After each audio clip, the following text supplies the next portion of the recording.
La Voix des Bulles présente la splash page, la masturbation séquentielle de votre aire tegmentaire ventrale.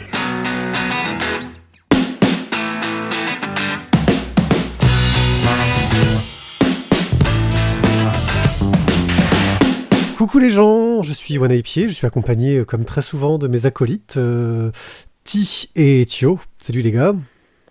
Hello, hello. Et nous avons avec Coucou nous... les gens. Ouais. Et nous avons avec nous Hugo et Adrien qui sont venus nous parler de leur projet de court-métrage en live avec des vrais acteurs qui ne sont pas des furies sur le thème de Picsou. Bonsoir. Hello. Bonsoir tout le monde. Alors, je suis ravi que vous nous ayez contacté pour parler de ce projet. Moi, je suis un très grand fan de Picsou de façon générale, et notamment du travail de Keno Rosa. J'avoue que quand j'ai appris ce que vous alliez faire comme projet, j'étais un peu circonspect. Je me suis dit, mais qu'est-ce qu'ils veulent faire? Ça m'a l'air bien bizarre. Et puis, quand j'ai reçu votre dossier de presse, j'ai fait, mais en fait, ça peut être pas mal du tout, en vrai. Parce que vous avez fait un beau dossier de presse qui donne bien envie. Et puis surtout, qui a l'air très professionnel. Parce que c'est vrai que quand on voit ce genre de projet arriver, on se dit toujours, ne prend-on pas le risque d'avoir un projet de gens qui sont passionnés, mais amateurs, ce qui parfois fait quelque chose de sympathique sans plus. Là, j'avoue que votre projet a l'air assez impressionnant, mais on y reviendra. Et j'aurais déjà aimé savoir comment est-ce que vous avez fait pour vous intéresser, pour vous lancer dans ce projet-là, comment vous êtes rencontrés, et pourquoi parler de Picsou, parce que vous n'avez pas l'air si vieux que ça, et c'est quand même un truc de vieux Picsou. Ah, c'est pas vrai. Vas-y Hugo, je te laisse embrayer puisque c'est toi qui as l'initiative du projet finalement. Ouais, on est tous les deux très fans à la base, depuis notre tendre enfance, parce qu'on est quand même pas si jeunes que ça. Et c'est vrai que voilà, on est tous les deux fans notamment des histoires de Don Rosa et de cet aspect quand même très cinématographique qu'il y a dans ses œuvres, parce que déjà lui est fan de cinéma, et dans ses découpages, dans ses cadrages, dans ce qu'il raconte, il y a plein de choses qui peuvent faire penser à du cinéma ou à des courts-métrages. Et c'est vrai que moi, à un moment, je me suis dit, il faut vraiment faire quelque chose de ça. Il y a plein de ces aventures qui pourraient se transposer dans une version cinématographique avec donc des vrais acteurs, comme tu as dit. Et donc, j'ai commencé à réfléchir à un scénario qui serait adapté de sa BD, donc Oublie ça, où ils partent à la poursuite de Mystique, qui a encore une fois volé le sous-fétiche. Ça, c'était il y a 4 ans. Et à la base, c'était quelque chose de très juste reprendre la BD et en faire un scénario, quoi. Et puis après, ça s'est un peu développé. J'ai rencontré Adrien il y a 3 ans, un peu plus de 3 ans, fin 2018. Je lui ai un peu parlé de ce projet. Et puis finalement, on a fini par le faire tous les deux.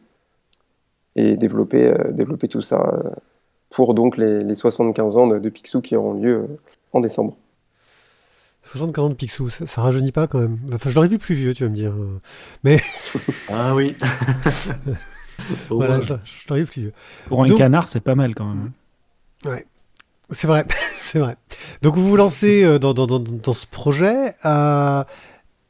Et justement, le choix de l'histoire, est-ce que c'était aussi un choix d'histoire qui collait avec une certaine ambition modeste, c'est-à-dire de ne pas partir sur une grosse aventure Est-ce que c'était déjà quelque chose disons, est-ce que tu voulais faire une histoire de Picsou et tu t'es dit, on va prendre celle-là parce qu'elle me semble faisable, que tu t'es pas tout de suite lancé dans la chasse aux œufs carrés, ce genre de choses-là, tu vois, des choses un peu plus abordables, ou est-ce que c'est cette histoire-là qui t'est venue tout de suite? C'est vrai que moi j'aime beaucoup cette histoire-là parce que déjà elle me fait vraiment rire énormément. Et après voilà, effectivement comme tu dis, il y a aussi un aspect plus pratique ça reste en fait ça marche très bien pour un court-métrage parce que c'est dans une unité de lieu et de temps. Toute l'histoire se passe en une demi-heure ils se baladent un peu dans la ville, mais c'est pas effectivement ils partent pas au fin fond du Pérou ou au fin fond de l'océan, quoi. Donc ouais, c'est un peu les deux au final. Et toi, Adrien, quand tu es arrivé sur ce projet avec déjà une idée d'histoire, une approche qui était lancée. Qu'est-ce que tu as apporté? Est-ce que tu lui as dit, écoute, ton truc est bien, mais on va revoir ça autrement? Est-ce que tu as apporté un peu, qu'est-ce que tu apportes? Quelle est ta patte, en fait, dans tout ça? Ben, écoute, ma patte, elle est pas tant artistique que ça. Au départ, j'ai d'abord lu la version du scénar de Hugo avec un œil extérieur avant que même que je ne joigne vraiment le projet. Juste parce que on savait chacun notre passion pour les canards. Et du coup, je lui avais peut-être fait un retour ou deux sur le scénario, mais sans intervenir vraiment.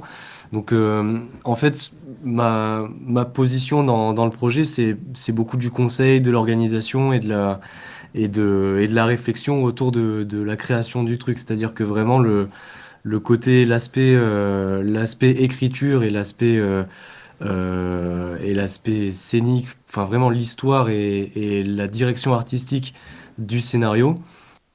C'est Hugo qui a les mains là-dessus et voilà, moi du coup avec l'expérience que j'ai d'assistant mise en scène et en même temps toute la passion que j'ai pour le cinéma et pour les histoires de Don Rosa, j'essaye de prendre du recul et de voir si ça colle avec les ambitions d'Hugo, si ça marche ou pas. Et je lui fais mes retours dans ce sens-là, mais c'est vrai que sinon, je n'ai pas tant de volonté de vouloir changer l'histoire, tu vois. Pour moi, ce qu'a écrit Hugo, ça fonctionne très bien. Et puis, on a la chance d'avoir une personne, un scénariste professionnel qui travaille avec nous aussi sur l'écriture. Donc, pour le coup, c'est vraiment Hugo et lui, il s'appelle Jean Chaffard-Luçon, qui travaillent sur ce projet-là. Et moi, je suis plutôt derrière.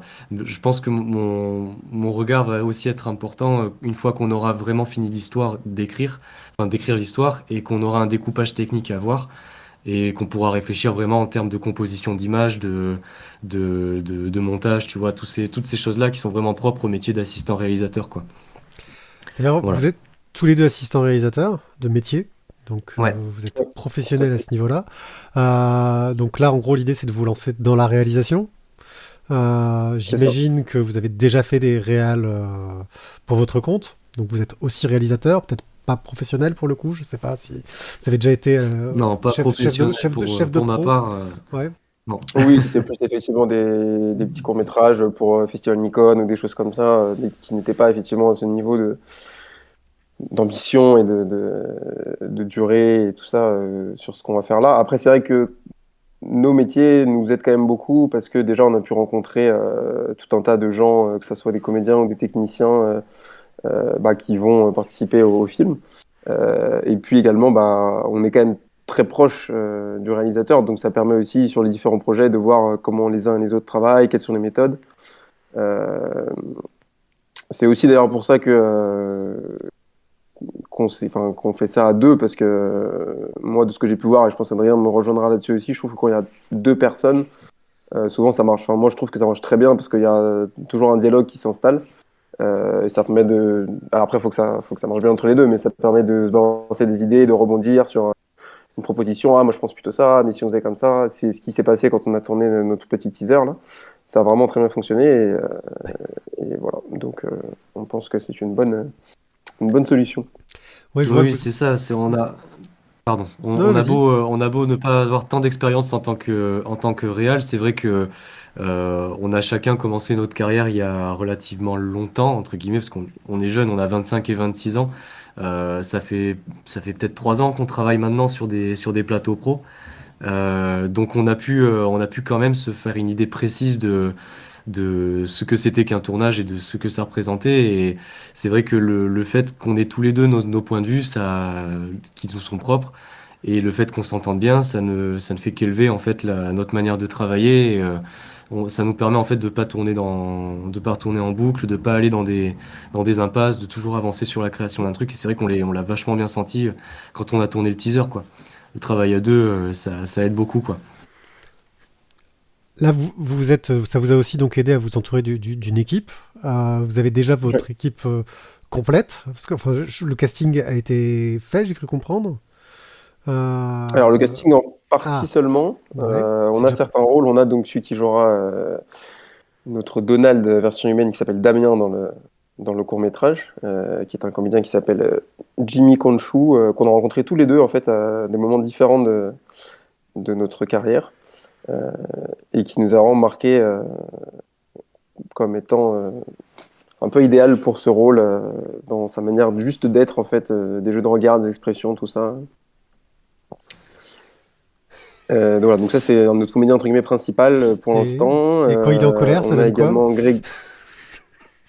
Et quand il est en colère, ça donne quoi? Parce qu'il reprend Donald. Donc à un moment On l'a donné, pas vu, ça fait on l'a partie. pas vu Ça en fait... colère encore. Ah ouais, mais là, faut faire Moi, gaffe parce que j'ai j'ai déjà déjà peur. vu jouer. J'ai déjà vu Jimmy avoir des bonnes scènes qui pourraient être similaires à des colères de Donald et il est bien. Il est bien. Moi, j'ai confiance en lui. juste Alors, une ça faisait question. partie des petits questionnements que j'avais, c'est-à-dire que Donald, ça reste un personnage qui est vraiment très particulier, qui fonctionne très bien en dessin BD ou en dessin animé. Tout justement, ces gimmicks, ces petites absurdités dans sa façon de s'exprimer ou de se déplacer ou d'être furibond, etc. Comment est-ce que vous avez envisagé de le retranscrire à l'écran avec des humains? C'est une bonne question. Alors, ce qu'on peut dire déjà, c'est qu'il aura un pantalon, parce que c'est la question qu'on nous a déjà posée plusieurs fois. Il ne se baladera pas les fesses à l'air Ça dans n'a notre plus film. aucun intérêt, on coupe l'enregistrement. C'est pour ça qu'il était là. Après, bon, c'est sûr que ça reste ouais, des personnages de BD. Après, c'est aussi pour ça qu'on fait cette transposition en humain et que ça, enfin, on va au-delà. Donc, les noms changent, mais c'est pas juste Picsou et Donald qui sont mis dans les corps d'humains. C'est d'autres personnages entre guillemets qui vont les rappeler par tout un tas d'aspects, par les relations qu'ils ont entre eux, par tout ça. Mais ça reste quand même des personnages à part entière qui ne sont pas juste Picsou et Donald transposés. Donc, on va retrouver voilà, des éléments qui peuvent faire Donald dans les colères qu'il peut piquer, dans les malchances qu'il peut avoir, dans même aussi une certaine fragilité qu'il peut avoir par rapport à son oncle. Mais voilà, c'est sûr qu'on ne pourra pas retranscrire tout un tas de choses qui sont effectivement propres au dessin animé, au cartoon, à la BD, qui serait peut-être un peu compliqué à remettre en live. Oui, c'est d'ailleurs ça Et qui fait vraiment la particularité de notre film, c'est que on est vraiment sur un point de départ qui s'inspire des personnages. On retrouve, comme l'a dit Hugo, des caractéristiques, mais on se dirige aussi vers quelque chose qui est très propre à l'univers qu'Hugo a écrit. Donc c'est vraiment, faut pas s'attendre à retrouver du calqué de tous les personnages qu'on a lus dans les BD. Il y aura vraiment quelque chose de nouveau aussi. Dans chacun des personnages et dans chacune des aventures que vont rencontrer, que vont avoir à traverser ces personnages. Et donc, du coup, ça veut dire que on a malheureusement peu de chances de voir Edgar prendre un petit bain de pièces d'or ou... C'est ça. Alors, on a une dépendra du excuse par budget, je rapport à crois. ça, C'est ça. qui est un peu une des surprises du film, donc on ne dévoilera pas là, mais on a trouvé une sorte d'équivalence Ok. qui, je pense, devrait plaire aux spectateurs, mais on n'en dira pas plus pour le moment. Et oui, le problème, c'est qu'il y a que Picsou, vraiment Picsou, qui peut nager dans les pièces et on n'a pas trouvé d'acteur humain qui sait nager dans les pièces, donc on n'a pas, on n'a pas trouvé. On n'a pas pu le faire. On a dû se résoudre à faire autre chose. Je vois que vous avez une belle équipe. Vous avez déjà une illustratrice, costumière, quelqu'un qui s'occupe des décors, des accessoires, ce qui en fait un plus, qui vous a permis de faire ce petit teaser qui est quand même vraiment, enfin je trouve très efficace. Euh, c'est des gens qui sont passionnés, qui sont venus vers vous en disant ah ça a l'air trop bien votre projet. Vous buviez un coup en sortir de boulot et d'un coup ils vous ont dit ah ouais on veut bien participer ça a l'air cool ou alors c'est vous qui êtes allé à force d'arguments et de persuasion et de bière à les convaincre de bosser avec vous. Il y a eu beaucoup de bière, effectivement. Non, c'est des passionnés. Que pour l'instant, c'est plutôt nous qui sommes allés chercher. C'est un peu des rencontres. Celle qui fait les accessoires, là, qui s'appelle Andrea Herman. On l'avait rencontrée enfin, je l'avais rencontrée au Toulouse Game Show en 2018 où elle était avec Don Rosa, sur le stand de Don Rosa. Puisqu'elle lui avait offert un jeu d'échecs Picsou qu'elle avait fait elle-même, parce qu'elle sculpte des choses assez incroyables. Et donc, on en était venu à parler un peu de ça, et puis elle avait trouvé le projet hyper intéressant, donc on était resté en contact.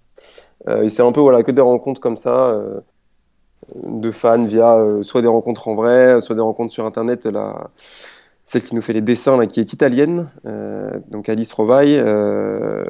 C'était sur un groupe Facebook de fans où elle postait des dessins de canards en humain, parce que c'est un truc qu'elle adore faire, de dessiner tous les personnages en humain.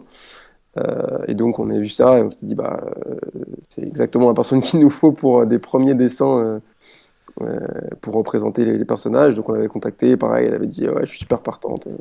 Et puis il y a toute une histoire entre l'Italie et les productions Disney qui est assez. C'est ça. Ouais.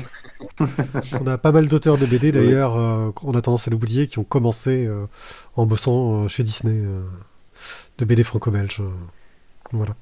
Euh, D'accord. ouais, il y en a un bon paquet qui ont fait C'est vrai. des trucs Ah genre, ouais. genre Witch, genre les histoires de Mini, etc. Jusqu'à essayer de se faire un nom, parce que le nom était très peu cité dans les bandes dessinées pendant très longtemps, des auteurs de Picsou, de Oui. Mickey, etc. Et ça a commencé à apparaître, je crois que c'est un rédac-chef qui s'appelle Jean-Paul Genquin qui avait commencé à faire ça dans le journal de Mickey. Et ensuite dans Picsou D'accord. Magazine, où là carrément il citait les auteurs et il faisait genre des albums rétrospectifs. Genre, t'avais un Picsou où ils allaient choisir un seul dessinateur Mm. pour le Ouais, mettre en valeur. exact. Ouais, Ouais. ouais. Ouais, Des j'avais le choses- souvenir aussi de retenir les auteurs comme ça par cet intermédiaire. À chaque fois, les histoires que j'aimais bien, je regardais toujours les auteurs en bas et je crois qu'ils le font plus maintenant sur Picsou. Ou alors c'est parti ailleurs, c'est dans un autre endroit parce que je le retrouve plus quand je lis mes cases. Ou alors, attends, je dis peut-être une bêtise. Mais il me Je semble crois qu'ils sont tout qu'il y a petits eu un en temps bas, où je les retrouvais plus. mais Ouais, c'est moins visible qu'avant. Il y a une époque où vraiment tu avais un ouais, gros c'est ça. bandeau Avant, marqué, voilà, et c'était là plus. c'est devenu un peu plus confidentiel. C'est peut-être le côté D'accord, Disney d'accord.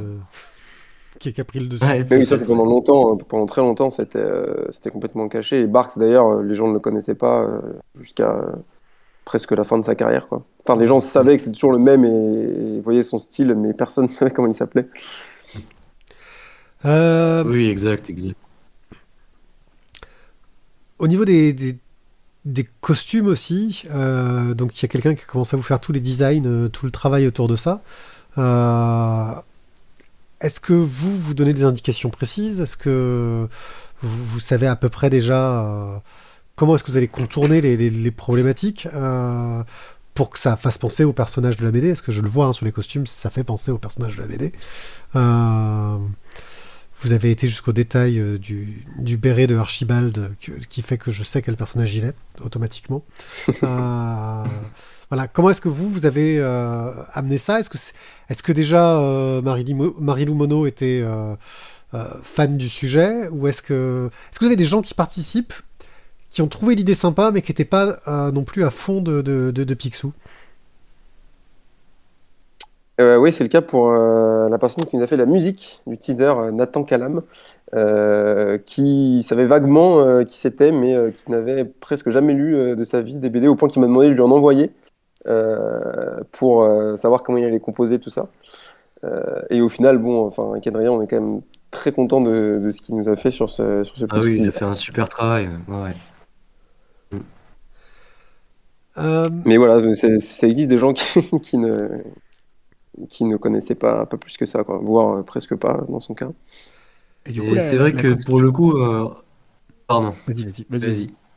D'accord. Pour le coup, on est vraiment dans l'ensemble, c'est vraiment Hugo qui a tracé une ligne du canard et il a attiré dans son sillage tout le reste ou presque des personnes qui travaillent sur ce projet parce que initialement il est à l'origine de tout et c'est vraiment à chaque fois la passion pour les canards qui a fait que les gens ont adhéré au truc quoi. Donc c'est aussi ça qui est rigolo avec ce projet, c'est que c'est vraiment c'est Hugo qui nous a un peu tendu la main et puis on l'a tous attrapé en disant vas-y cool, on veut bien quoi. Bah, c'est vrai que c'est un personnage qui a un capital sympathie et puis qui fait appel un petit peu à la nostalgie, à l'enfance. Donc forcément, ça attire déjà du positif. Oui, je voulais vous Exactement. demander pour la costumière, du coup, vous aviez des directives spécifiques parce que vous aviez déjà en tête des éléments graphiques ou des éléments vestimentaires particuliers?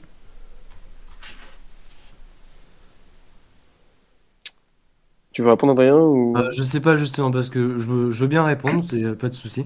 En fait, pour le coup, On a donc posé, pour montrer à Marilou les personnages qu'on voulait avoir, dont on s'était inspiré pour cette histoire. Mais c'est vrai qu'on avait aussi défini initialement une charte graphique pour le film. On avait des inspirations claires de certains auteurs et de certains univers qu'on avait vus. Notamment, on pensait à Wes Anderson, on pensait à la série Les Orphelins Baudelaire, la toute dernière là, qui est sortie sur Netflix. Enfin, ça fait un moment maintenant qu'elle est sortie, mais enfin, tout ça pour dire qu'on avait du coup certaines idées. Et pour autant, on n'a pas bridé Marilou, et c'est aussi d'ailleurs le principe de la conceptualisation dans les costumes quand on fait un tournage, c'est que on pose vraiment une base généralement aux costumes, et c'est là tout l'intérêt et toute la beauté de leur métier, c'est qu'elles sont capables de, juste avec ce qu'on leur donne, de créer quelque chose qui non seulement leur appartient, mais qui en plus devient universel. Et c'est vrai que Marilou, elle a fait ça à merveille, puisque enfin, elle nous a transformé un truc qui marche bien, quoi. Donc ouais, il y avait un point de départ où on avait un peu la main dessus, puis Marilou a pris le truc, et nous, en fait, elle a fait ça tellement bien qu'à la fin, on a juste dit, waouh, mais c'est trop stylé. Donc on est resté sur ça, quoi. Et c'est vrai que ouais, un peu ce défi, c'était d'avoir des choses qui à la fois rappelaient les personnages de BD tout en n'étant pas un décalque ou que ça soit quelque chose d'un peu plus crédible. Autant pour Picsou et Edgar, bon, ça paraît pas absurde d'avoir un vieux monsieur avec une veste rouge. Bon, autant déjà pour Damien, une varose de marin, bon, c'est un peu étrange. D'autres personnages, voilà, pareil aussi. Donc voilà, effectivement, sa consigne un peu, c'était d'avoir quelque chose qui rappelait, faisait penser. Et visiblement, ça a l'air d'avoir plutôt bien marché sur vous. Mais tout en s'éloignant un peu et que ça soit pas juste, bah, je prends les avis de la BD et puis je fais la même chose en réel. Sinon, ça aurait fait un peu plus cosplay que vraiment court-métrage, quoi. Je trouve que c'est un exercice qui est difficile. C'est pour ça que tout à l'heure je posais la question sur le jeu des acteurs, notamment pour Donald. Et là, pour les costumes, c'est qu'effectivement, ça peut très vite virer cosplay ou quelque chose d'un petit peu cartoonesque, grotesque, entre guillemets, mais grotesque dans le sens gentil du terme. Et de tout ce que vous racontez, vous avez une vision qui est déjà relativement détachée de l'original, avec une conception et une perception personnelle. Alors, en fait, ouais, c'est ce qu'on s'est dit un peu depuis le début, c'est que il faut, enfin, on pense en tout cas qu'il faut que ce film puisse être vu par tout le monde. C'est-à-dire qu'en gros, il y aura plein de petites références, clins d'œil, machin, que ça soit dans les heures sur les horloges, dans un arrière-plan, il y aura quelque chose, machin. Mais il faut jamais que ça soit un élément qui fasse que si la personne n'a pas la référence, elle comprendra pas ce qui se passe. Parce que si on fait ça, ça veut dire qu'en gros, on ne parle plus qu'aux fans. Et c'est pas le but du projet, quoi. C'est qu'en gros, les fans, ils vont être régalés parce qu'ils vont chercher dans chaque scène, est-ce qu'ils ont mis un truc, est-ce que derrière, c'est pas le machin qui apparaît dans tel BD. Mais quelqu'un qui, entre guillemets, n'a presque jamais lu de Picsou, il pourra juste voir le court-métrage et se dire, ah, ils sont cool ces personnages. Si après, il veut aller regarder la BD, bah, on aura vraiment rempli notre mission à 200%. Mais en tout cas, juste s'il kiffe le film et qu'il en ressort en disant, bah, c'est un univers chouette, bah, c'est que ce sera accompli, quoi. Au niveau du style, j'ai trouvé qu'il y avait un côté un peu film d'époque. Vous avez essayé d'ancrer dans une certaine époque votre réalisation, ou est-ce que ça va être du contemporain, ou alors on va dire qu'on sait pas trop et ça va faire un peu ancien, mais il y en aura un qui aura un smartphone. Enfin, je sais pas, voilà. Vous avez une approche là-dessus, sur la temporalité du film? Bah alors c'est un peu ce que disait Adrien justement sur les orphelins Baudelaire. Moi ce que j'aime beaucoup avec cette série, enfin sur la série Netflix en tout cas, c'est carrément ce côté un peu, on sait pas trop quand ni où ça se passe. Ça a pas l'air d'être vraiment aujourd'hui, mais ça a pas l'air non plus d'être dans un passé très lointain. Et il y a un peu ce flou qui est entretenu. Donc ils ont un peu des vieilles voitures, des vieux téléphones, mais des fois ils ont aussi des engins qui paraissent presque futuristes entre guillemets, quoi. Et l'idée c'est un peu de faire ça, quoi. C'est-à-dire que on est dans un flou. Ça se passe dans un espèce de passé non défini, dans un lieu un peu non défini aussi, histoire de pas trop se dire ah bah, est-ce que ça se passe aujourd'hui, est-ce que c'est notre monde ou pas, où est-ce qu'ils sont, machin, parce que bon sinon on trouve que ça ancre trop dans un réel, c'est pas non plus complètement le but. Donc ouais, l'idée c'est de garder un peu ce flou là, que ça soit niveau époque et niveau lieu, quoi. Puis d'ailleurs, c'est un peu l'ambiance aussi qu'il y a dans le Donaldville des histoires de Picsou, c'est que ça peut être dans un peu n'importe quand dans le XXe siècle, quoi. Donc c'est aussi cette idée-là, c'est de garder une intemporalité un peu planante, quoi. J'avoue, moi, ma dernière référence dans cet univers-là, c'est les DuckTales, les derniers, où ils ont Oui. réussi à le faire de façon très contemporaine, justement, au contraire de votre approche. Hein, Oui. vous êtes inspiré un peu aussi de cette approche qu'il y avait le nouveau DuckTales, que moi je trouve très réussi, parce que ça ramène pareil plein de clins d'œil à des vieux trucs, des personnages que je pensais jamais revoir à la télé, des vieilles histoires que j'ai lues tout gamin, tout en restant très très moderne et très adapté aux gamins qui n'ont jamais lu de Picsou avant. Vous êtes inspiré un peu de ça, ou vous essayez vraiment de vous écarter de cette approche? Ah, moi, personnellement, je les ai pas regardés, les DuckTales, parce que c'est vrai que depuis ceux d'avant, j'avais un peu laissé tomber, ça m'avait moins plu. Donc, personnellement, je m'en suis détaché. Il faudrait que je les regarde, parce que clairement, de ce que m'en avait dit Hugo, c'est charmé. Mais de toute façon, je pense que ce sera plus Hugo qui pourra répondre à ça, parce que, encore une fois, c'est lui l'écriture, c'est pas vraiment moi. Hugo? Moi, je suis très partagé avec cette série, parce qu'il y a vraiment des choses qui me font envie de crier partout et les yeux qui sortent des orbites quand je vois certains traitements de personnages ou certaines choses. Parce que je pense que je suis un peu trop attaché au BD sur certains points. Et des trucs que je trouve super, c'est vrai que le retour d'Ella qui retrouve ses enfants, enfin j'avais limite la petite larme aux yeux en regardant l'épisode, quoi. Donc c'est vrai que ouais, je suis assez partagé. Et non, je me suis pas particulièrement, enfin je me suis même pas vraiment posé la question de savoir si je m'en inspirais ou pas. Il me semble que j'ai vraiment regardé la série après avoir écrit la première version du scénario, je crois. Donc non, c'est vrai que j'ai pas trop réfléchi à est-ce que je m'inspirais de ça. Mais en tout cas, non, effectivement, ce sera pas, les personnages n'auront pas de téléphone ou ça se passera pas dans un présent à ce point-là présent, quoi. Tu parlais justement de l'écriture du scénario. C'est un projet que tu mûris de longue date dans ta tête. Est-ce que tu avais déjà commencé à faire des premiers jets lointains, ou alors est-ce que l'écriture s'est faite plus récemment? Alors il y avait des jets très très lointains qui datent d'il y a 10 ans. Bon là, c'était plus, enfin c'était pas ce scénario-là. C'était, j'ai essayé de m'imaginer de faire un film sur la jeunesse de Picsou avec des humains. Donc j'avais écrit des bouts de scène comme ça. Mais bon, j'avais 15-16 ans, donc c'était plus une espèce de petit Ambitieux. délire de Ambitieux. jeunes fans plutôt qu'autre chose. Mais après, non, oui, sinon, j'ai commencé à écrire celui-là donc en ouais, février 2018. L'écriture est passée par voilà, tout un tas de phases, notamment par les retours qu'avaient pu faire différentes personnes, dont Adrien, jusqu'à arriver à une version quand même assez longue, de presque 60 pages, il y a un an et demi, là,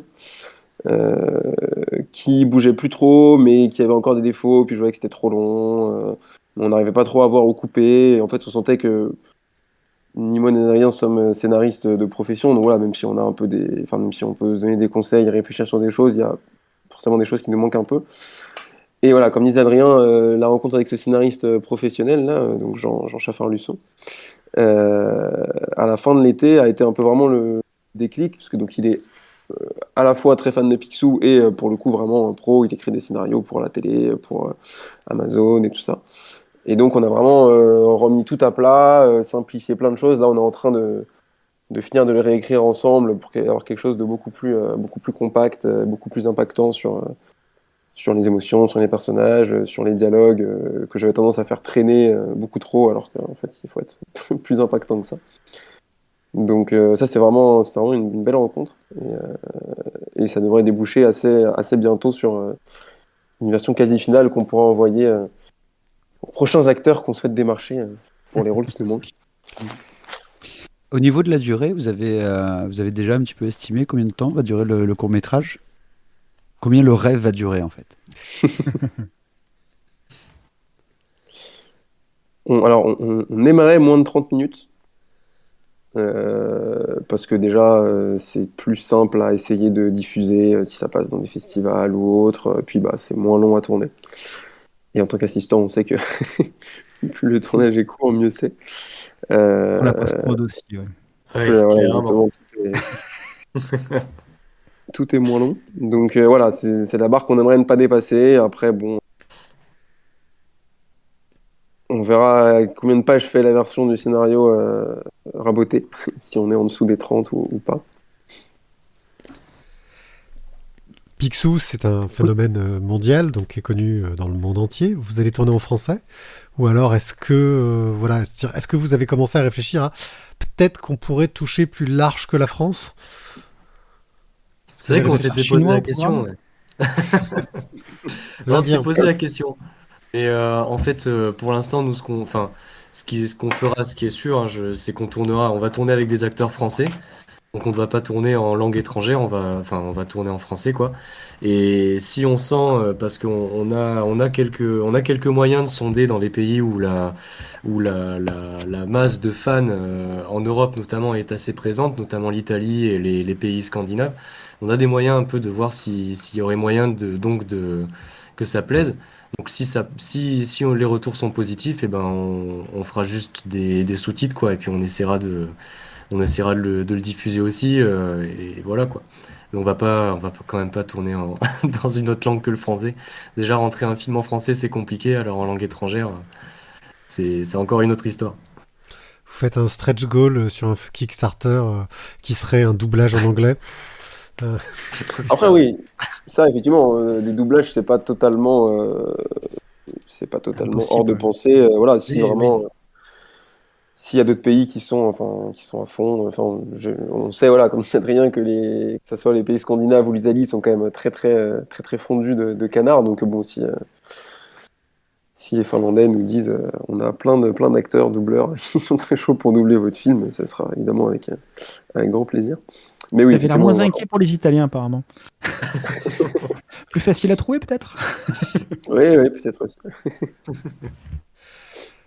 Là, on a parlé pas mal de la genèse, de comment vous en êtes venu à l'écrire. Maintenant, bah, ça reste un projet, vous allez rentrer dans le vif du sujet. Euh, mais tourner un film comme ça, même si j'imagine que la plupart des intervenants font ça pour le fun et en bénévole, euh, ça a un coût. De produire ce genre de film, ne serait-ce que trouver les lieux, louer le matériel, faire les repérages, fabriquer des costumes, ce genre de choses-là. Vous avez déjà estimé, vous avez une idée de ce que ça pourrait coûter, et au niveau du financement, quelles sont vos pistes pour le projet? C'est plein de bonnes questions. Euh, Effectivement, ça ne sera pas gratuit. Après, une des premières approches qu'on s'est fait, et c'est ce que disait Adrien par rapport au côté Wes Anderson, euh, c'est d'assumer un peu le côté bric et broc, et de pas essayer de faire des choses pseudo-réalistes avec des effets spéciaux qui seraient sûrement moches parce qu'il faudrait beaucoup plus de sous pour les faire bien. Donc voilà, l'idée c'est vraiment de jouer ça et de faire des maquettes et de faire des poursuites en voiture avec un fond derrière qui défile hyper voyant en mode poursuite de OSS 117, des choses comme ça où on dit voilà, enfin vous savez qu'entre guillemets c'est faux, nous aussi on le sait et on en joue avec et d'être inventif avec ça en n'ayant pas forcément des moyens démesurés. Oui, assumer le manque de Après, budget. oui c'est ça, on va assumer le budget un peu ric-rac, puis voilà. Comme Picsou, on paye peu, on n'a pas beaucoup d'argent à donner, donc Voilà. Et au pire, si Non, vous avez c'est un vrai peu, qu'on si vous avez un peu plus de sous, vous payez les pizzas à l'équipe, quoi. voilà. Exactement. Non, non, c'est vrai, on va assumer le côté carton-pâte vraiment dans le projet, puisque de toute façon, c'est aussi ce qui rend l'aspect sympa, c'est que voilà, c'est avant tout quelque chose qui vient d'une BD. Donc garder cet esprit-là, ça permet aussi de garder une ambiance de BD dans le rendu final. Donc c'est quelque chose qu'on va assumer. Maintenant, c'est vrai qu'au niveau des financements, bon ben, il faut déjà qu'on ait une version définitive de notre scénario qui doit sortir avant de pouvoir vraiment le budgétiser. Et on a aussi l'intention de pouvoir le présenter à des personnes qui sont de vrais professionnels des financements de projets audiovisuels. Parce que Hugo et moi, on est juste des assistants réalisateurs. Donc généralement, nous, quand on vient travailler sur un tournage, les budgets sont déjà faits. Alors selon l'échelle, on nous communique ou non les moyens qui sont mis à disposition pour les choses qu'on tourne. Mais généralement, il y a quand même beaucoup de choses qui nous sont tues. Donc c'est un regard que nous, on ne peut pas avoir avec beaucoup de précision. Donc on a dans notre réseau des personnes qui sont capables de faire ça. On va les sonder pour pouvoir en savoir davantage. Maintenant, c'est vrai que c'est difficile du coup pour nous de vous donner une estimation vraiment précise de à quoi ça correspond, parce que c'est un court métrage, comme on disait, ça va peut-être faire un peu moins de 30 minutes. Si on veut faire un court métrage à échelle professionnelle qui dure 30 minutes, il faut vite viser dans les dizaines de milliers d'euros au moins pour une production. Donc c'est toute une liste de compromis à faire, et bien sûr on priorisera évidemment le fait que bah, si on prend une équipe, on va pas les faire bosser gratuitement au moins tout du long, on va quand même aussi accorder une importance à ça. Donc ce projet va deviendra du coup quelque chose qui valorisera non seulement le créatif mais aussi la main-d'œuvre, quoi. Donc on va pas demander aux gens de venir juste parce qu'ils aiment les canards et de travailler gratuitement. Ah, vous avez une vraie Oui, pardon. volonté vous avez une vraie C'est pour volonté ça de que tu es parti payer dans le les... sud-ouest d'ailleurs? C'est exactement pour ça, ouais. Il y a une bonne faune là-bas. Ouais. Vous avez une vraie volonté donc de ne pas en faire un pur fan film, mais d'avoir des gens qui soient payés pour enfin des intermittents qui touchent des piges, ce genre de choses-là, ou alors juste C'est là dire Ouais, on toute va la essayer de trouver un subtilité. juste milieu entre les deux, on va essayer de vous payer, mais ça vaut pas le salaire de ce que vous faites, mais vous aurez voilà, pas rien, quoi. voilà, je pense que ce sera ça. Ce sera pas des cachets. Enfin, pour les acteurs, ce sera probablement pas du tout les cachets qu'ils ont l'habitude de toucher, et même les techniciens, ce sera le minimum. Et bah, peut-être que, je sais pas, si on tourne 10 jours, peut-être qu'on leur paiera que 5 sur les 10. Mais ce sera pour dire, voilà, vous n'êtes pas C'est pas là, comme ça dans vous l'audiovisuel bossez pas pour normalement. rien non plus. Hmm. C'est pas comme ça dans l'audiovisuel normalement. Ça dépend des projets. Parce que Ça vu dépend qu'une du journée de budget, ça travail, dépend. c'est à peu près 2 jours de Ça travail dépend de la taille du normaux. cigare du producteur. Non, mais c'est vrai qu'il y a ça à prendre en compte, c'est que nous, on se lance sur une forme de l'audiovisuel qui est une forme très pauvre. Le monde du court-métrage, on le sait tous, ça Ouais, paye très peu. C'est très peu lucratif, ça l'est même pas, hein. C'est un milieu qui est à perte et qui n'a son salut que grâce au système de financement français, qui le booste énormément. Donc c'est une première chose qui fait que de toute façon, travailler sur un court-métrage, c'est pas ça rapporte pas de sous. Même en tant que technicien, les courts-métrages payés, généralement c'est 80 euros la journée parce que tu prends un ouais, cachet d'une journée, quoi. Donc c'est très peu. Et il y a aussi le fait que nous, pour pouvoir le faire, si on veut vraiment rémunérer les techniciens, puisqu'on parle de rémunération, si on veut les rémunérer en cachet d'intermittent, il faut qu'on ait une entité Structure, ouais. derrière qui soit une maison de production ou une association en mesure de verser des cachets. Et en l'occurrence, nous, c'est pas le cas. Donc si on reste en l'état tel qu'on est pour le moment, c'est Hugo et moi, et que nos seuls moyens de financement viennent d'un Kickstarter ou de nos fonds personnels, si on les paye, ce sera pas quelque chose de déclaré. Vous voyez, ce sera quelque chose ce sera des remerciements entre guillemets à la fin du tournage, sur un tournage bénévole sur le papier. Et voilà, on fera par exemple la dizaine de jours que prendra le tournage, avec l'accord des techniciens au préalable, hein, on leur filera l'équivalent de 5 jours de travail ou non. Et ça, c'est quelque chose, c'est difficile en fait pareil, d'en parler concrètement, parce que c'est vraiment des choses qui se discutent avec les personnes intéressées, et voilà, on préfère pas, on ne peut pas de toute façon statuer là-dessus avant d'avoir rencontré hmm. les techniciens qui seront avec nous et qui feront le film. Mais donc, Pour monsieur et madame Dufisque, grosso modo, il y aura de grosses factures de pizza, mais ne regardez pas trop. Exactement, Voilà. exactement. pour le coup, vous êtes comment? Vous cherchez aussi d'autres modes de financement parce vous nous aviez déjà parlé, hein, de l'idée de monter un Kickstarter. On en reparlera peut-être un peu plus tard. Mais vous cherchez d'autres formes de financement. Est-ce que c'est aussi pour ça que vos personnages n'ont pas les noms des personnages dont ils s'inspirent? Oui, alors ça, c'est une question un petit peu épineuse. Les droits. Et voilà, oui.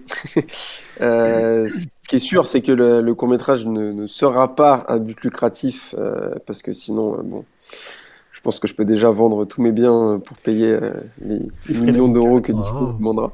Ils ont pas beaucoup de budget. Mais oui, Disney. Oui, c'est ça. Leurs avocats sont pas très bien payés. mais non, oui, effectivement, c'est un sujet sur lequel, pour l'instant, on s'est dit, bah voilà, c'est inspiré d'eux, c'est pas vraiment Picsou et Donald, c'est des personnages qui les rappellent, mais c'est pas exactement ça. L'histoire, on s'inspire d'eux, mais en fait, c'est aussi un mash-up de tout un tas d'histoires. Et là, d'ailleurs, aussi, dans la réécriture, ce qu'on fait, c'est qu'on essaye aussi de s'éloigner encore un peu plus de ces BD de Don Rosa, qui est au courant du projet, qui a donné entre guillemets son accord, mais en fait tout en disant que de toute façon il n'avait aucun accord à donner puisque l'histoire ne lui appartient pas, elle ne lui a jamais vraiment appartenu. Ouais, il a l'air un peu aigri sur le sujet, comme Oui, beaucoup, oui, hein. Don Rosa et Disney, ouais, c'est tout un programme. Ouais. Mais ouais, en fait, moi, je l'avais rencontré aux États-Unis, justement, peu après avoir écrit cette version du scénario. Je lui en avais parlé, puisque l'idée, un peu le rêve, c'est qu'il nous fasse une Stan Lee version Duck, qui fasse un petit caméo dans le film. Et voilà, donc il avait dit, bah, sur le principe, c'est cool et tout, mais enfin, en soi, j'ai pas d'accord à vous donner, et faites gaffe à Disney quand même, parce qu'ils sont pas réputés pour être très sympas. Donc oui, voilà, enfin, l'idée, c'est vraiment de le marketer comme des fans qui font un hommage à des personnages qui ont bercé leur jeunesse, leur enfance, leur adolescence, leur vie d'adulte depuis 20 ans ou presque, sans chercher à se faire un quelconque centime dessus, quoi. Vous avez d'ailleurs demandé l'appui de juriste ou quelque chose comme ça, histoire d'être sûr d'être dans les clous et pas vous retrouver avec une mauvaise surprise à l'arrivée. Alors, on a essayé plusieurs fois et en fait, personne n'a vraiment été capable de nous répondre. Et ça variait vraiment. On disait, ah non, mais à partir du moment où vous avez un personnage avec un haut de forme et une veste rouge, bah, si vous n'avez pas le droit, Disney va vous tomber dessus. On était bon, ça paraît un peu. Enfin, il y a beaucoup de personnages quand même qui ont des hautes formes et des vestes rouges dans les films. J'ai un copyright Euh, sur les chaussettes blanches. Bon, ça va faire beaucoup quand même. Ça commence à être compliqué. D'autres qui nous avaient dit voilà, que tant qu'on était en gros des individuels qui faisaient un film de fans et qu'on ne se faisait pas d'argent avec, qu'on n'essayait pas de le vendre, il n'y avait pas vraiment de problème à avoir. Après, voilà, effectivement, le souci c'est que le fan film n'est pas reconnu en tant que tel, en tout cas en France. Donc c'est toujours au bon vouloir du studio, quoi. Donc voilà, Harry Potter qui est sorti récemment, Warner Bros a laissé faire parce qu'ils sont bien contents et que ça leur fasse de la pub. Et généralement, les studios laissent faire. Après, je sais que Star Trek, par exemple, souvent, ils sont beaucoup plus réticents. Pourtant, il y en a eu des tonnes, hein, Euh, des fan-films Star Trek, hein. Il y en a eu. Ouh. ouais. Ouais. Oui, ils avaient aussi sur Donc, les fan-films Star Wars, ils étaient super chauds, mais c'était à l'époque de Lucasfilm. ouais, c'est ça, voilà. C'était pas exactement pareil. Alors après, Mais voilà, ce qu'on se dit, c'est que Star Wars et Marvel, ça représente des sommes tellement astronomiques pour Disney par rapport à ce que représente Picsou pour eux aujourd'hui, que enfin, c'est pas vraiment comme si on allait leur prendre une part de marché en faisant ça, surtout si en plus on ne demande pas d'argent avec. Donc voilà, après, voilà, on continue à marcher quand même, entre guillemets, un peu sur des œufs, parce qu'on n'a jamais eu de réponse très très claire. sur des œufs carrés. Sur Sur des des œufs œufs carrés, carrés. ouais, bien sûr. C'est mieux que sur des œufs ronds pour marcher, ça marche mieux. Ouais. Vous avez quand même eu une sorte de soutien pseudo-officiel, vu que vous avez eu droit à une interview dans les Trésors de Picsou, ce qui est plutôt cool, je trouve. Ça doit faire bien plaisir de voir, de voir sa tête Ouais, dans un c'est magazine plutôt Picsou. sympa, ouais. Euh, Justement, le fait de... alors, c'est plus Hachette, hein, je crois que c'était Hachette jusqu'ici qui avait les droits de Picsou en France. Je crois que c'est un autre maintenant, j'en sais rien. Ça fait longtemps que je lis plus les magazines, j'avoue, malheureusement. Je sais que Ah c'est là là. Je sais que c'est Bon, Glénat qui a les droits en librairie. Honte. Mais C'est une honte. en kiosque, non, mais en librairie, je sais que c'est Glénat, ça va, je suis à peu près. Mais en kiosque, je sais pas qui a les droits. Mais j'imagine que déjà, ça fait un peu plaisir de se dire que c'est une instance, c'est un représentant en tout cas des instances officielles locales qui quelque part vous soutient dans votre projet. Euh, J'imagine que c'est plutôt encourageant. Ça fait plaisir, c'est sûr. Après, clairement, faut pas prendre ça pour argent comptant, c'est le cas de le dire, parce que voilà, c'est sûr ils nous ont publié, c'est un fait. Mais pour autant, nous, de notre côté, on n'a aucune autorisation signée, on n'a rien. Et tant qu'on n'a pas ça, on ne peut pas se permettre de se baser sur autre chose pour, euh, pour changer la vie de ce film. Donc pour le moment, son parcours, ce sera vraiment ce dont on a parlé, c'est-à-dire un projet à but non lucratif, de fans, pour les fans, et rien de plus, quoi. On ne peut pas prétendre à davantage, puisque sinon après on est dans l'illégalité. Donc bien que c'est vrai qu'on ait été validé par les trésors, c'est quelque chose de génial, d'autant plus pour les fans que nous sommes, et moi personnellement pour le gamin qui lit Pixomac depuis qu'il a 7 ans, c'est une dinguerie, C'est une toute petite marche dans l'énorme escalier qu'il faudrait gravir pour obtenir les droits chez Disney, quoi. Vous avez donc parlé d'un Kickstarter qui est quelque chose que vous envisagiez lancer en début d'année, mais j'ai l'impression que ça a pris du retard. Euh, Vous avez une idée de ce que vous allez demander, de comment vous allez demander, de ce que vous allez aussi offrir en échange aux gens qui vont participer au Kickstarter? On peut déjà avoir des pistes. Ouais. Oh oui, Pour oui, on 5 peut. euros, un lingot. Non, mais c'est vrai qu'il y a cette idée-là. Alors évidemment, comme on disait, pour le moment, c'est difficile de savoir combien on pourra demander dans ce Kickstarter, puisque forcément, le scénar doit être verrouillé avant de pouvoir vraiment l'estimer, le budgétiser. C'est d'ailleurs aussi pour ça que ça a pris un peu de retard, parce qu'on aura vraiment un scénar définitif d'ici février, quoi. Donc, initialement, on voulait le lancer effectivement au début de l'année. Ce sera peut-être un peu plus tard. Il me semble qu'on avait dit début du printemps, Hugo, si je dis pas de Mm. bêtises. Voilà, donc c'est ça. Après, comme tout Kickstarter, on va faire des paliers de participation avec des cadeaux et des avantages qui seront proposés aux personnes qui participeront et qui donneront plus ou moins de sous, qu'on ne vous dira pas tout de suite parce que déjà on sait à peu près, mais il faut quand même qu'on s'organise et qu'on vous dise pas de bêtises. Donc voilà, on a des choses qui sont sympas dont on peut faire profiter aux fans, si ma formulation est correcte. Vous allez vendre les Euh, props, vous allez mettre les props dans le Kickstarter. C'est possible. Ah bah c'est sûr oui, qu'on a, avec ce genre de choses, on a forcément tout un tas de trucs assez sympas qu'on peut offrir en fin de tournage. Non, parce qu'il y a Voilà, des que ce trucs soit qui. des accessoires, des bouts de Mm. costume, une visite peut-être sur le tournage, de la figuration à côté de Damien et Edgar, que sais-je. non, on a des choses sympas, des choses qui sont déjà liées au projet. Donc, effectivement, Pierrick, tu avais raison, il y aura probablement des accessoires qu'on a fait qui seront à gagner. Mais il y a aussi des choses qui sont extérieures et qui sont particulièrement cool quand même, qui seront proposées aussi aux gens qui participeront. Donc, voilà. Sur la plateforme, vous iriez sur du Kickstarter ou une autre que vous avez déjà choisi? Ah, Bah c'est ça pour le dur, hein. coup, j'avoue qu'on dit Kickstarter depuis le début. Franchement, ça aussi c'est à étudier. Il paraît que Ulule c'est quelque chose qui est très utilisé aussi Mm. pour la culture, pour les courts-métrages et tout. Donc ce sera peut-être Ulule. En fait, c'est vrai qu'on fait l'amalgame Kickstarter et plateforme de financement participatif.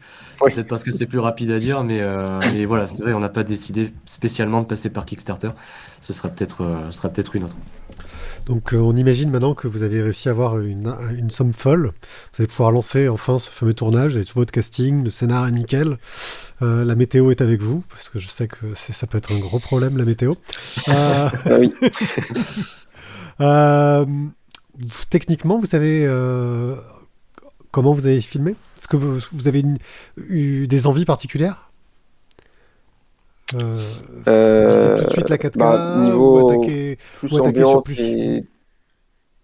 et DA, voilà, c'est un peu ce qu'on se disait, tout ce côté Wes Anderson, un peu coloré, un peu chatoyant, un peu maquette, tout ça. Mais bon, ça c'est plus niveau DA. Niveau vraiment technique, caméra, tout ça, pour l'instant on n'a pas encore trop discuté. Ce ne sera a priori pas de la pellicule. Ça se Non, fait, ce sera pas de la ça se pellicule. fait- déjà, Mais votre non. budget il est plombé tout de C'est suite. dommage, vous auriez pu les mettre, les morceaux de pellicule Oui, après dans le Kickstarter. ça a bien marché ça a bien marché pour Morgane, mais on Mais mettra des morceaux de carte mémoire à la place. Ce sera sympa aussi. juste vous couper la carte mémoire en bout, c'est pas mal. On fera une galette des rois avec la carte mémoire dedans, c'est ça qu'on fera. Ouais, c'est bien. Avec une chance sur 12 de peut-être avoir les rushs dans votre part. Ouais, Waouh. non, mais après, c'est vrai, en intention, enfin, on a toujours des intentions donc, qui sont celles dont on vous a parlé, qui sont en fait des inspirations d'œuvres qu'on a déjà vues et qui nous plaisent. Mais c'est vrai qu'après, généralement, on découpe quand même des scènes de films selon leur propos, si c'est des scènes d'action, si c'est des scènes où c'est plus calme, ou si c'est des scènes où il y a du romantisme, où il y a du lyrisme, où il y a de la tension, enfin voilà. Donc il faut, j'en reviens toujours à ça, mais c'est vrai que c'est important, il faut donc avoir un scénario vraiment validé à 100% pour savoir où on va. Et de fait, c'est vrai qu'on n'a pas vraiment approfondi la réflexion. Maintenant, il y aura, dans la mesure du possible, parce que voilà, on va aussi garder les pieds sur terre, des plans sympas avec de beaux décors, avec une belle mise en valeur des personnages, des costumes. On va essayer de faire la plus belle lumière qu'on puisse. Et voilà quoi. En fait, on va essayer de concentrer toutes les beautés toute la beauté de la BD de Don Rosa qu'on voit quand on la lit dans le cadre quoi. Donc, on va vraiment essayer de lui rendre hommage dans ce sens-là aussi. Maintenant, comment ça se caractérisera au niveau du matériel et tout, c'est encore un peu tôt pour vous le dire, d'autant plus que c'est des choses qui se voient avec les techniciens propres de ces domaines-là. Donc c'est des discussions qui ne sont pas, qu'on n'a pas encore eues, mais qu'on aura avec grand intérêt et grande passion, puisque c'est quand même ce qui fait kiffer dans le cinéma, quoi. Donc, Et voilà. là, sur le teaser, vous avez fait comment, Ah, techniquement? sur le teaser, on s'est débrouillé. En vrai, bon, oui, c'est vrai qu'on peut prendre le teaser comme exemple, pour prendre par extension après ce qu'on fera probablement pour le film. On a storyboardé, c'est-à-dire qu'on a fait case par case, et si on transplante ça en fait au cinéma, on a fait plan par plan ce qu'on voulait. Donc on les a dessinés et on les a pensés vraiment avec l'orientation de la lumière, avec la présence les échelles de valeur, tout ça. Donc on a posé un storyboard. Et après, on a bossé un peu avec notre chef élec qui s'appelle Tristan Pasqualini. C'est ça, Hugo? Ton nom de Absolument. famille à Tristan? Ouais. Qui lui nous a fait une lumière vraiment très très chouette. Euh, et voilà, donc en fait, on a conceptualisé, on avait pris en inspiration une des cases de BD qu'on reprend dans le teaser. Et après, Tristan nous a dit, ben voilà les gars, si vous voulez avoir ça, il vous faut tel matos, tel projo et tout. Et nous, on a loué ça et on l'a conceptualisé comme ça, quoi. Et D'accord. après, on a eu quand même l'aide de chef déco slash loueur de studio slash cadreur slash Oui, oui.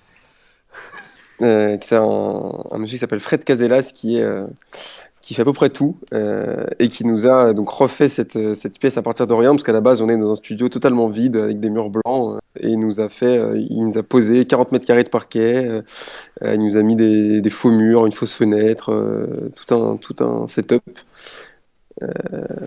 Et voilà, et c'est notamment, enfin, c'est en grande partie grâce à lui que ce teaser a pu se faire Oui, sans pour un qu'on teaser, ait à démonter. tu utilises des éléments qui seront pas dans le film probablement. Oui, c'est ça. Alors, ouais, Effectivement, effectivement, le c'est teaser beaucoup de moyens, oui. n'est pas du tout une scène du film. Là, c'était Ouais. vraiment pour donner envie aux gens. Donc, on s'est dit, bah, qu'est-ce qui peut être sympa? Et donc, on a refait la toute première case où apparaît Picsou dans Noël sur le Mont Ours. Parce qu'on s'est dit que ce serait sympa que les fans, ça pouvait les faire kiffer de revoir ça. Mais effectivement, c'est pas du tout une scène qu'il y aura dans le film. Là, c'était vraiment plus pour dire, voilà ce qu'on a envie de faire. C'est la BD, mais en version humaine. Avec des accessoires qu'on a refait qui viennent des BD, avec un costume qui rappelle, avec un humain, et voilà. Vous avez déjà vous savez déjà si vous voulez faire que du studio, donc fonctionner qu'en indoor, ou est-ce que vous voulez aller fonctionner à l'extérieur? Je pense on aura par la force des choses de l'extérieur à faire, parce que en fait ça va aussi dépendre bien sûr des moyens qu'on aura, mais c'est quand même assez cher de tourner en studio sur le papier. Après on s'arrange toujours, hein, mais voilà, donc a priori on aurait et de l'intérieur et de l'extérieur. Maintenant, c'est vrai que l'idée, c'est aussi d'avoir quand même pas mal de studios ou du moins de décors dans lesquels on puisse vraiment maîtriser tout ce qu'il y a autour, quoi. Donc, si c'est pas un studio, ce serait un décor fixe dans lequel on aurait peut-être plusieurs pièces de décors qui, dans l'histoire, sont à des lieux différents. Mais ouais, dans l'idée, on irait quand même voir un peu partout. Parce que depuis le début, vous parlez souvent de Wes Anderson. Enfin, c'est quand même un maître au niveau des décors. Du coup, ça budgétise forcément dans le haut du tableau. Ah oui, ouais, Même ouais. si vous voulez faire du cartoon, du coloré, du tout ça, ça Forcément, évidemment. ça crée des lignes budgétaires non assez conséquentes. Oui, c'est Alors que sûr. si Ouais. on prend beaucoup de fan-films, ils font ça en extérieur, ils ont trouvé une maison abandonnée, une carrière abandonnée, et hop, hop, hop, on y va avec nos costumes et on se débrouille avec la cam. Ouais, ouais, ouais. Après, l'idée, c'est quand même de cadrer tout ça, dans le sens d'avoir vraiment une rigueur là-dessus, et sans dénigrer aucun des fan-films qui sont faits, parce qu'ils sont toujours faits avec amour et avec un vrai intérêt, une vraie passion pour la chose.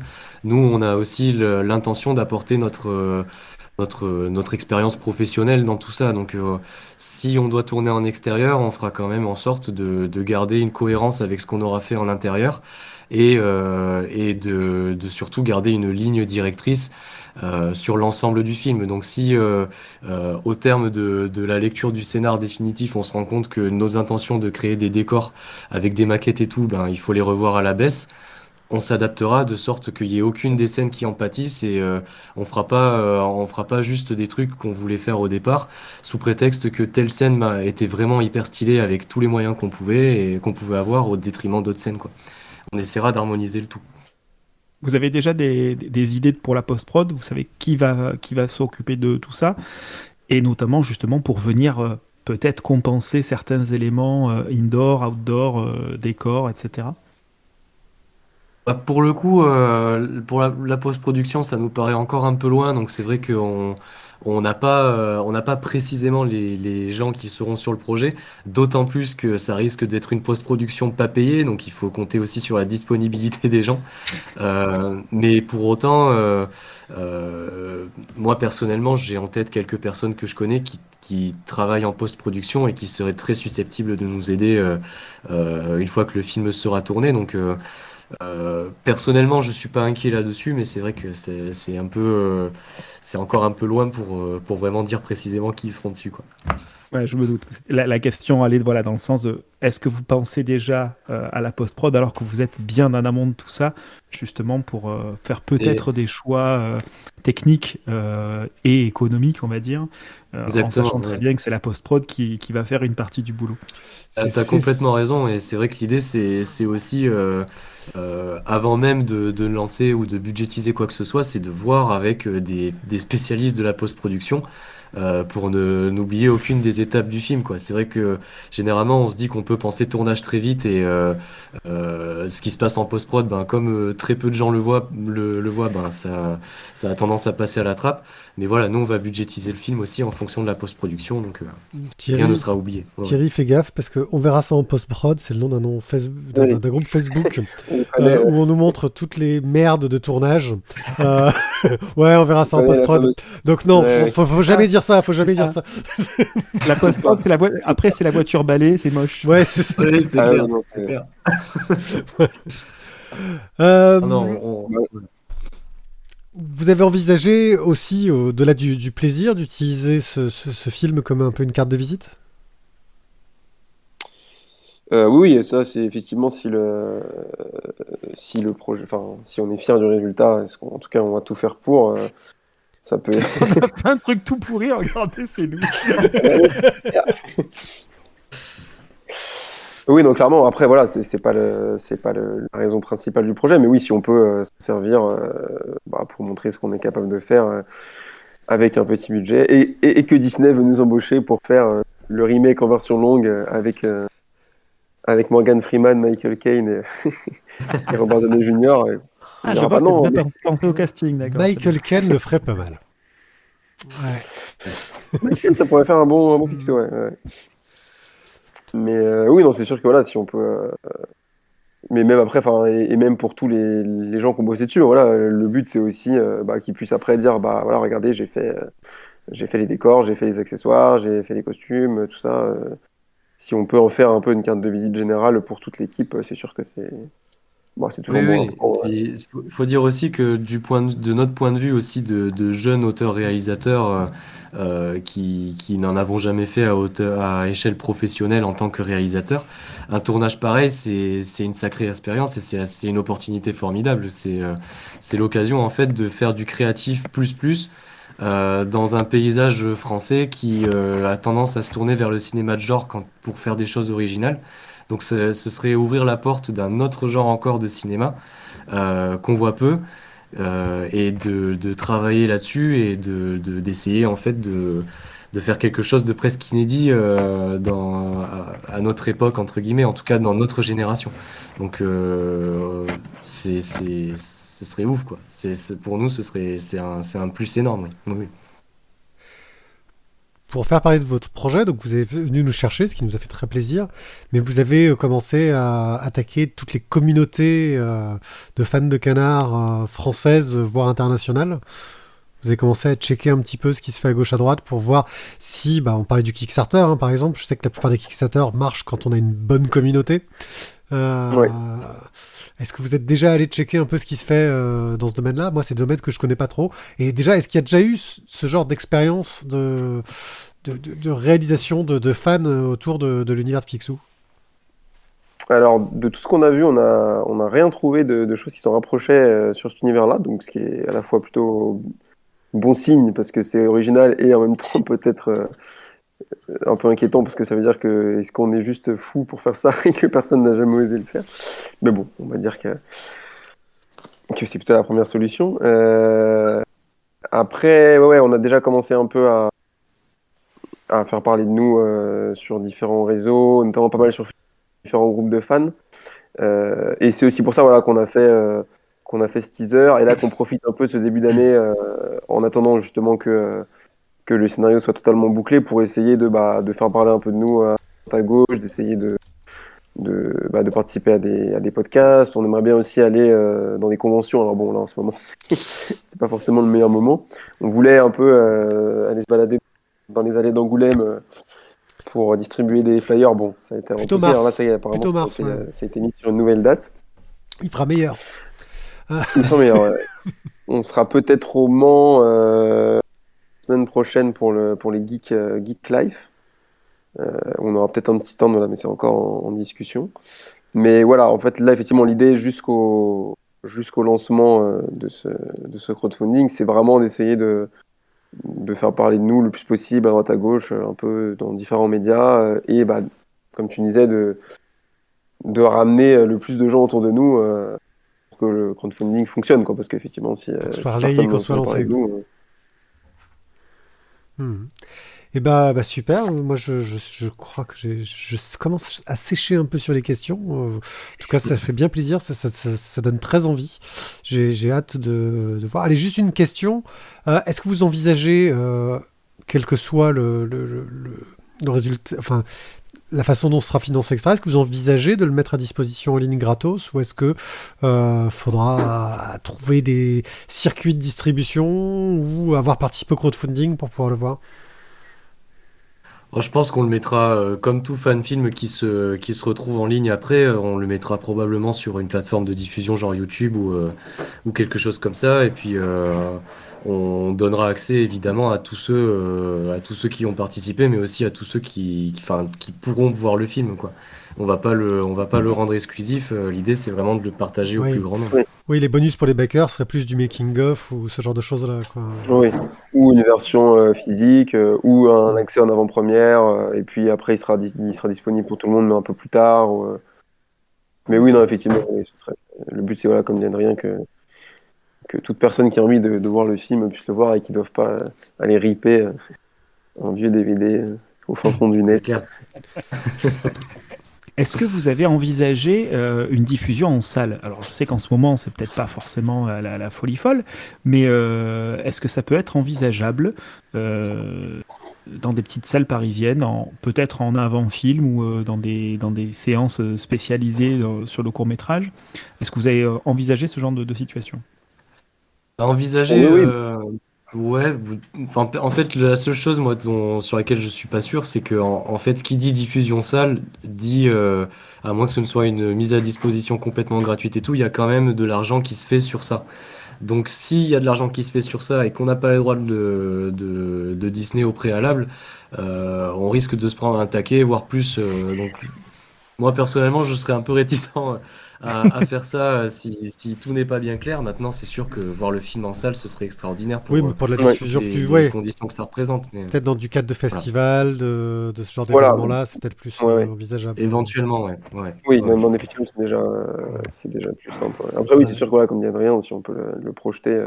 Bah, après, on imaginait qu'il y aurait au moins un genre Bien de sûr. projection spéciale équipe Oui, plus après backer ça, qui voilà. vont mis une certaine somme dans une salle parisienne ou autre, Bien selon. sûr, oui, oui. Après, si c'est juste louer une salle de ciné et dans laquelle on passe le deal de pouvoir projeter le film qu'on veut pendant un certain temps, bah, ça, il n'y a pas de souci, on le fait, quoi. Et si la salle de cinéma se fait de l'argent en Ah, recevant le mais public de notre film, là, ça marche pas. ça commence à impliquer ça, ouais, je pense qu'on a intérêt à être plus prudent qu'avec Exactement. coutumier, parce que bon.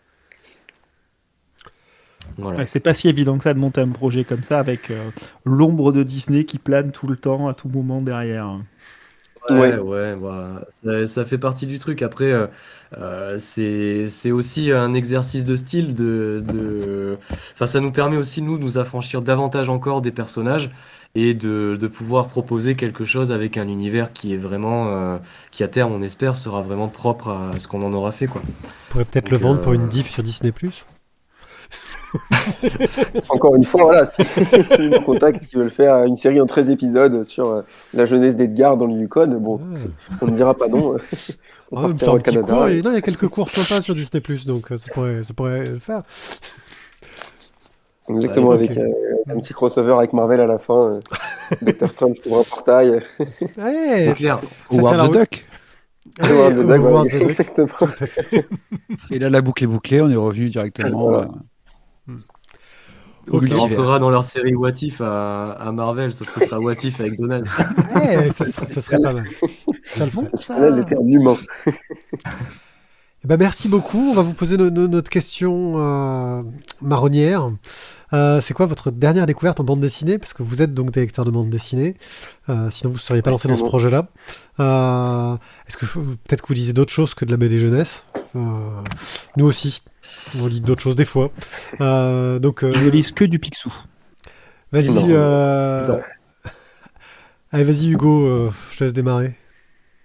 Bah, moi, ça va rester Marvel. C'est Ultimate Spider-Man que j'ai découvert là à Noël et que j'ai jamais vraiment lu en fait. Quand j'étais plus jeune, j'avais pas trop aimé le design. Et là, j'ai redécouvert ça. Je me suis fait tout l'omnibus qu'a sorti Panini, là, les 1000 pages avec les 39 premiers numéros que j'ai dévoré en 3 jours et demi. Et j'ai trouvé ça vraiment génial. Tout réinventé et en même temps, c'est plein de clins d'œil à. Moi, j'avais lu les premières versions, les premières intégrales des années 60, quoi. Et je trouve ça vraiment super. Enfin, tout ce qu'ils ont fait, toute la relation entre Peter et MJ, j'ai trouvé incroyablement bien écrite. Et ouais, j'ai vraiment adoré. Donc, c'est vraiment mon coup de cœur. Oui, t'es pas encore arrivé à Miles Morales. Ça arrive après, je crois. Hein.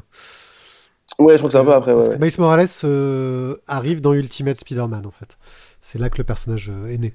Donc, ouais, c'est ce que j'avais. et là ça devient de la tuerie. C'est déjà pas mal avant, mais voilà. Persévère, c'est très très bien. Mais là, je me suis acheté le tome 2, là, 1300 pages. Donc, C'est des La gros fin de la livres, ça ne peut être que bien. exactement, voilà.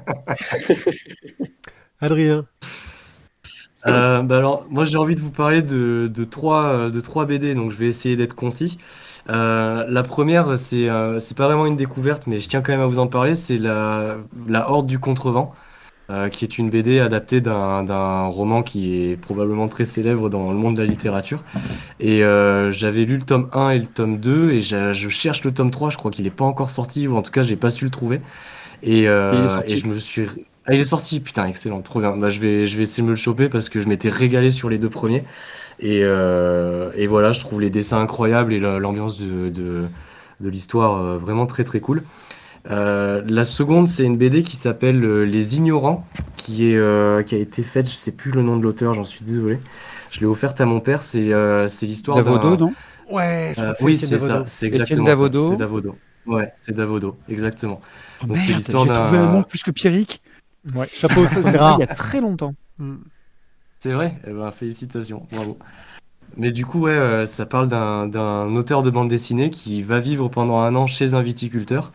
Pendant un an, les deux s'apprennent leur métier respectivement et c'est hyper intéressant, c'est très très beau.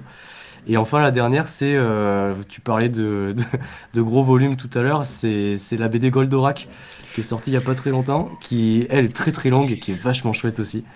J'ai pas lu en entier, mais que je recommande parce qu'elle est vraiment les graphismes, les dessins, tout est top et il paraît que beaucoup de fans de la première heure ont surkiffé, donc voilà, je partage. Bah, nous, on va en parler très bientôt dans une de nos émissions à être publiée. Ah yes. Donc, voilà, Et là, on a on peut dire ce qu'on en a pensé ou on laisse le suspense? suspense de l'émission. C'est-à-dire des quarantenaires voilà, qui vis-à-vis de Goldorak, c'est trop facile. Je veux dire, Quoi, on est la cible et on est venu appuyer sur le bon bouton, c'est ça? totalement, ouais, c'est un peu un truc un peu facile. Voilà. C'est les mecs qui se sont dit, ah, c'est pour eux. Ouais. Voilà. Et ben merci beaucoup à vous. Si on veut suivre votre projet, si on veut avoir des nouvelles, être au courant de quand va sortir le Kickstarter, et puis voir ce que vous faites pour préparer tout ça, où est-ce qu'on va? Sur la sur banque Facebook, HSBC, numéro de compte 001234. tu vas nous faire un virement. Non, on est tout classique. Ouais. On a une page Facebook qui s'appelle donc Retour à la case mémoire, qui est le titre du court-métrage. Qui est là où il y a vraiment toutes les infos. Après, on poste aussi des choses sur Instagram et sur Twitter, mais voilà, c'est vraiment Facebook qui est le centre névralgique pour le moment des avancées du projet. On poste des petites news de temps en temps, des petites photos de comment ont été faits les accessoires, des aquarelles, des costumes, tout ça. Oui, choses assez sympas. je suis le compte Twitter, et là je me suis mis sur le Facebook. Effectivement, il y a des choses qui sont bien sympathiques. Voilà. J'aime beaucoup votre couverture de Damien. Elle est chouette, ouais, elle marche c'est- bien. Elle marche pas mal. C'est On retrouve presque le bec de canard. Oui, c'est tout. c'est ça. Ah, c'est toute la subtilité. Non, mais c'est vrai que. Y aura-t-il là, des Duckface dans le film? Au-delà du fait qu'il soit très bon, hein, le comédien, c'est vrai il a des mimiques et tout qui sont cool pour ce personnage, quoi. Puis la page Facebook aussi, au-delà de simplement suivre le Kickstarter, si vous nous la suivez, vous allez aussi découvrir un peu plus en profondeur la conceptualisation du film et puis l'avancée de sa vie, quoi. Donc c'est toujours intéressant en tant qu'amateur ou non, mais de suivre la création d'un projet artistique. Donc voilà, c'est aussi un petit regard sur ça qui peut être un plus, quoi. Ok, et ben merci à tous les deux, Hugo, Adrien. On a hâte Merci à vous d'en de apprendre plus. nous avoir reçus. Et puis de voir ce film, même si je sens que ça pète pour de suite, mais là vous nous avez mis bien l'eau à la bouche. Donc retour à la Alors case voilà, mémoire. le gros objectif, ce serait qu'ils sortent donc en décembre pour les 75 Ça ans serait fantastique. Donc retour à la case mémoire. de Picsou. Un film en hommage à Picsou, donc avec des acteurs live qu'on espère pouvoir voir très bientôt. Un grand merci à vous et bah à bientôt. Donc ciao. Merci à vous, les gars. Merci, ciao. Merci beaucoup.